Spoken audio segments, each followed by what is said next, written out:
Charge sheet দুৰ্বল হলে পৰিস্থিতি হ'ব অধিক ভয়ংকৰ। জুবিন গাৰ্গৰ খুৰাকে দিলে এইবাৰ হুংকাৰ। এক ডাঙৰ খবৰ জনাইছো সমগ্ৰ ৰাজ্যবাসীক। আজি দিনৰ 11 বজাত দাখিল কৰা হৈছে হিয়াৰ আনটো জুবিন গাৰ্গৰ চাৰ্জশ্বিট আৰু চাৰ্জশ্বিটত কেইবাটাও ভয়ংকৰ তথ্য উন্মোচন। আৰু জুবিন গাৰ্গৰ খুৰাক মনোজ কুমাৰ বৰঠাকুৰৰ এইবাৰ হুংকাৰ দেখিবলৈ পোৱা গৈছে। এক ডাঙৰ খবৰ জনাইছো সমগ্ৰ ৰাজ্যবাসীক। দোষীৰ শাস্তিৰ বাবে ৰৈ আছে কোটি কোটি অনুৰাগী। চাৰ্জশ্বিট দুৰ্বল হলে নহ'ব। বহু গোচৰত আৰক্ষীৰ দুৰ্বল চাৰ্জশ্বিটৰ বাবে হাৰি যায় দোষী। আৰু জুবিন গাৰ্গৰ ক্ষেত্ৰত চাৰ্জশ্বিট দুৰ্বল হলে পৰিস্থিতি অধিক বিষম হ'ব। অচিনাকি অপৰাধীয়ে হত্যা কৰা হলে কথা বেলেগ আছিল। চিনাকিয়ে হত্যা কৰিছে, গতিকে শাস্তি জোখতকৈ অধিক হ'ব লাগিব।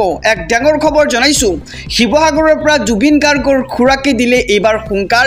জুবিন গাৰ্গৰ খুৰাক মনোজ কুমাৰ বৰঠাকুৰৰ এই হুংকাৰ। জুবিন গাৰ্গৰ ক্ষেত্ৰত চাৰ্জশ্বিট দুৰ্বল হলে পৰিস্থিতি হ'ব অধিক ভয়ংকৰ। জুবিন গাৰ্গৰ খুৰাক মনোজ ঠাকুৰ বৰঠাকুৰৰ হুংকাৰ। দোষীৰ শাস্তিৰ বাবে ৰৈ আছে কোটি কোটি অনুৰাগী। আৰু চাৰ্জশ্বিট দুৰ্বল হলে নহ'ব। বহু গোচৰত আৰক্ষীৰ দুৰ্বল চাৰ্জশ্বিটৰ বাবে হাৰি যায় দোষী। কিন্তু জুবিন গাৰ্গৰ ক্ষেত্ৰত এনেকুৱা হলে পৰিস্থিতি হ'ব অধিক ভয়ংকৰ। আৰু জুবিন গাৰ্গৰ ক্ষেত্ৰত চাৰ্জশ্বিট দুৰ্বল হলে পৰিস্থিতি বিষম হ'ব। আৰু অচিনাকি অপৰাধীয়ে হত্যা কৰা হলে বেলেগ কথা আছিল। ইয়াতে চিনাকিয়ে হত্যা কৰিছে, গতিকে শাস্তি জোখতকৈ অধিক হ'ব লাগিব। আৰু চাৰ্জশ্বিটত বহুতো ভয়ংকৰ তথ্য উন্মোচন হৈছে। জুবিন গাৰ্গক হত্যা কৰা হৈছিল বুলি SRTৰ ফালৰ পৰা স্পষ্টকৈ কোৱা হৈছে। এই মুহূৰ্তৰ খবৰ জনাইছো সমগ্ৰ ৰাজ্যবাসীক। সিদ্ধাৰ্থ শৰ্মা, শ্যামকুনু মহন্ত, অমৃতপ্ৰভা মহন্ত আৰু শেখৰজ্যোতি গোস্বামীৰ হ'ব পাৰে মৃত্যুদণ্ড। আৰু আপুনি কি শাস্তি বিচাৰে জনাওক আমাৰ কমেণ্ট বক্সত। সিদ্ধাৰ্থ শৰ্মা, শ্যামকুনু মহন্ত, অমৃতপ্ৰভা আৰু শেখৰৰ হ'ব পাৰে মৃত্যুদণ্ড। 4 অভিযুক্তৰ বিৰুদ্ধে BNSৰ 103 ধাৰা হত্যাৰ গোচৰ।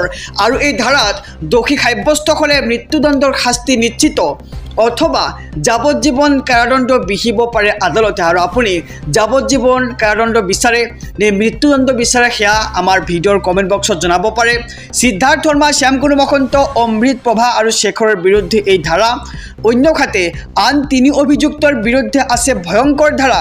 সন্দীপন গাৰ্গৰ বিৰুদ্ধে লগোৱা হৈছে 105 ধাৰা। এই ধাৰা অনুসৰি যাৱজ্জীৱন কাৰাদণ্ড বিহিব পাৰে আদালতে, আনকি মৃত্যুদণ্ড বিহিব পাৰে আদালতে। ইয়াৰ উপৰিও পৰেশ বৈশ্য, নন্দেশ্বৰ বৰাৰ বিৰুদ্ধে 316 ধাৰা প্ৰয়োগ কৰা হৈছে। আৰু বিশ্বাস ভংগৰ অভিযোগত প্ৰয়োগ BNSৰ এই CBT। আৰু দোষী সাব্যস্ত হলে দুয়ো যাৱজ্জীৱন কাৰাদণ্ডৰ শাস্তিৰ সন্মুখীন হ'ব লাগিব। চাৰ্জশ্বিট দাখিলৰ পাছতে বিস্ফোৰণ এইবাৰ জ্যেষ্ঠ অধিবক্তা বিজন মহাজনৰ। এক ডাঙৰ খবৰ জনাই গৈছো সমগ্ৰ ৰাজ্যবাসীক। আজি দিনৰ 11 বজাত দাখিল কৰা হৈছে সিদ্ধাৰ্থ শৰ্মা, শ্যামকুনু মহন্ত, অমৃতপ্ৰভা মহন্ত, শেখৰৰ হ'ব পাৰে মৃত্যুদণ্ড। আৰু 4 অভিযুক্তৰ বিৰুদ্ধে BNSৰ 103 ধাৰা হত্যাৰ গোচৰ আৰোপ কৰা হৈছে। আৰু সিদ্ধাৰ্থ শৰ্মা, শ্যামকুনু মহন্ত, অমৃতপ্ৰভা, শেখৰৰ হ'ব পাৰে মৃত্যুদণ্ড।